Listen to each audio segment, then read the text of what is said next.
Steven is easy to talk to. I mean, it broke my heart to see him crying, but I know that Paul and I also felt like, okay, phew, like we've got something right if he's responding. I'm done.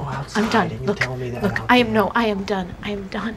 I'm done with this. We had a very long rehearsal process in the beginning, something like, I don't know, 3 weeks or something of rehearsal in the home where we were shooting. And then we took a break in the middle. We had 2 weeks in the middle to age the 6 years and to kind of destroy everything that we had made.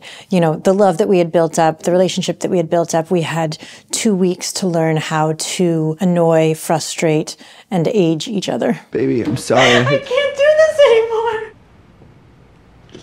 We wanted to adjust ourselves physically as much as possible. He shaved his hairline. I put on as much weight as I could in 2 weeks. I ate a pint of ice cream every night before bed. I would go to the mall and eat pizza sandwiches. It's like a pizza with cheese with a pizza on the bottom. You know, we had 2 weeks to delineate this passage of time, and we were so fortunate because now I can't imagine ever getting that. You know, now you cross board, so you shoot the beginning and the end simultaneously, like everything's all sort of a jumble.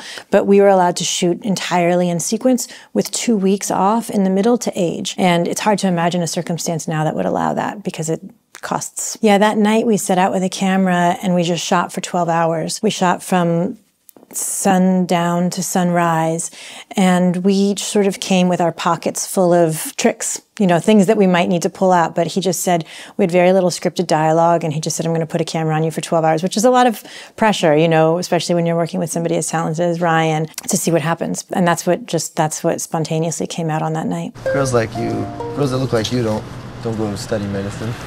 What do I look like?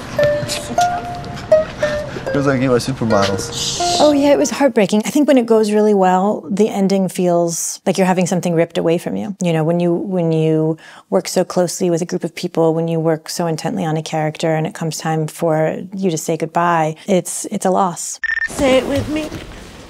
Everything happens for a reason. Everything happens for a reason. Steven is easy to talk to. When two people's heads are together and they're sort of talking in a hushed tone at a fast pace, that's really where the excitement is. Like, that's what I live for, is like that moment when they've seen what you're trying and then they come in with the idea that shifts you into a new place, and we share that. When you collaborate with somebody, they're your friend for life, and you're bonded in a very special way, and you may not ever be as close as you are during the making of the film, or they might become, you know, an intimate in your life. Cinema is a way of saying something that you don't know how to communicate in any other way. And so you are able, through this medium, to connect to each other, and I think that that makes an unbreakable bond. I mean, it broke my heart to see him crying, but I know that Paul and I also felt like, okay, phew, like we've got something right if he's responding. Sammy, we're going to use Daddy's camera to film it. Only crash the train once, okay? It was just an act of love. It was like, you know, it was like writing somebody's name in the sky. You know, it's like a big gesture towards somebody who made your life what it is. I mean, I think that if he had called me 5 years earlier, I don't know that I would have felt ready. I'd never had something like Brokeback Mountain happen to me before, and it was a very big change in my life, and I suddenly became afraid. Don't try and fool me no more, Ennis. I know what it means. Chick twist. Jack nasty. You didn't go up there to fish. You and him. What do you do when you finally reach some level of success? I'd felt like before, the things that I was doing, nobody was really watching or paying attention. It was okay, so I could experiment, I could learn, I could take a risk, I could fail, and I could sort of grow quietly. And then after Brokeback Mountain, I felt afraid to make a mistake.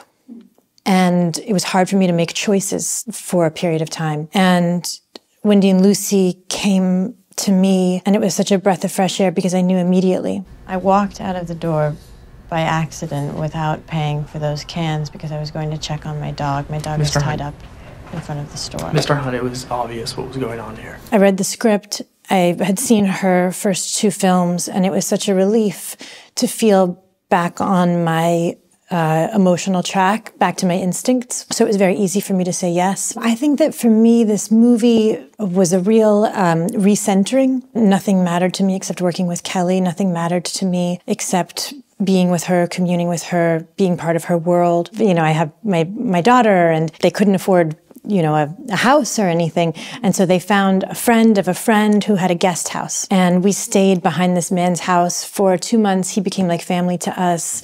He passed not that long ago. His name was Howard Hedinger, and he became like a father to me, a grandfather to my daughter. So the whole process was very familial. From the people that I worked with, we were a very tight crew, to the place where I would go home at night. It remains a time that is unforgettable to me. I can play back the entire time, both, you know, the movie that we were making and then the off-screen life that we were living. I can like live through the whole thing. It was very vivid, very important. Has anyone seen a dog? Excuse me, has anyone seen a dog? She was tied out front this morning, yellow gold. That was Kelly's dog. That was her beloved dog. And so, well, sometimes it would be hard because she and the dog were so bonded that the dog just wanted to go straight to Kelly, who's, you know, behind the camera. There's something about working with an animal. They're nothing but instinct. So you really, like, literally have to be on your toes because you know, the leash, they're going to pull it in the other direction if they see a squirrel. But I love, and Kelly, it's like a theme that we revisit in her films over and over again. We're always working with animals in her film. A bird, a cat, oxen, horses. What did we do in Meek's Cutoff? I guess certain women I didn't have an animal. The thermometer proves that I certainly can. That was very daunting. I'd never played a real person before, such an iconic person before. At the time, my daughter and I were living in upstate New York in a very like quiet town. And I think that's actually kind of what gave me the courage, is I felt like I had this very safe little burrow that I could work from. And it really distanced me from the pressure or the intimidation of playing such a famous woman. I felt like it was kind of just like a little secret that I was working on under like the shade of the evergreens. I remember the director, Simon Curtis, he came to our house and he sat at our kitchen table. And when you're in a familiar, comfortable place like home, I think that's actually what made me say yes. It felt like it was under my roof. And then all of a sudden, when you get transported to Pinewood Studios and you're in costumes and you're in hair and makeup and you're going through tests, then I was like, oh God, what have I done? But I think that that's why I was crazy enough to say yes. Research. I like to spend as much time as I can in advance of a project. That's the way to start.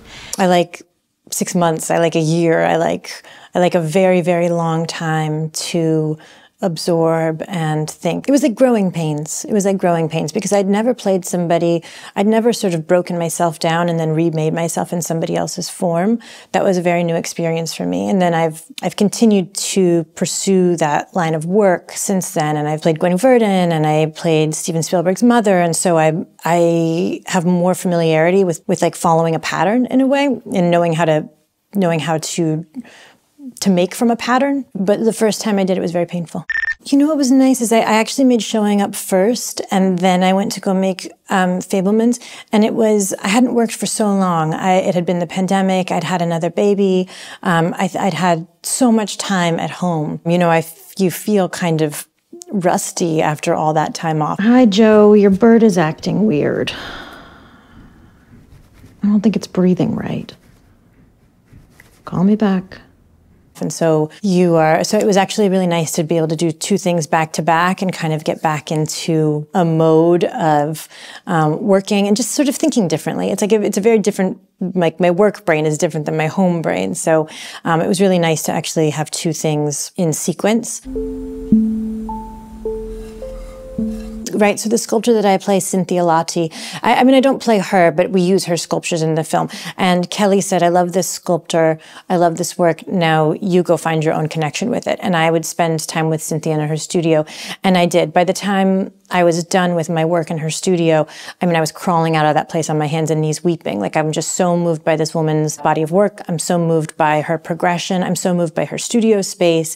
Now, she and I are very friendly. 3 of the girls from the movie live in my home. I'm like, I wasn't able to let them go. So, but the girls, I mean, the sculptures, you know, you get so attached to them. Like, they're the girls. And yeah, she's one of my favorite artists working today. Congratulations. I hear great things. Well, My best piece got closer to the fire than I wanted, but I didn't have any control over that. Well, things look great from here. I mean, you know, Kelly, because we've known each other for such a long time, we can collaborate in an almost nonverbal way. It's every time she comes back to me, I'm just heart-struck by it because she knows me so well. She's seen my good takes, my bad takes. She's seen every angle that I have to offer. She's seen really what I have to give. So to be asked for the 4th time, it's like, I mean, I said this before, but it's really true. It's like the difference between dating and marriage. Like, we're in a marriage together, and I hope that we get to make another, product of this marriage. Konbini!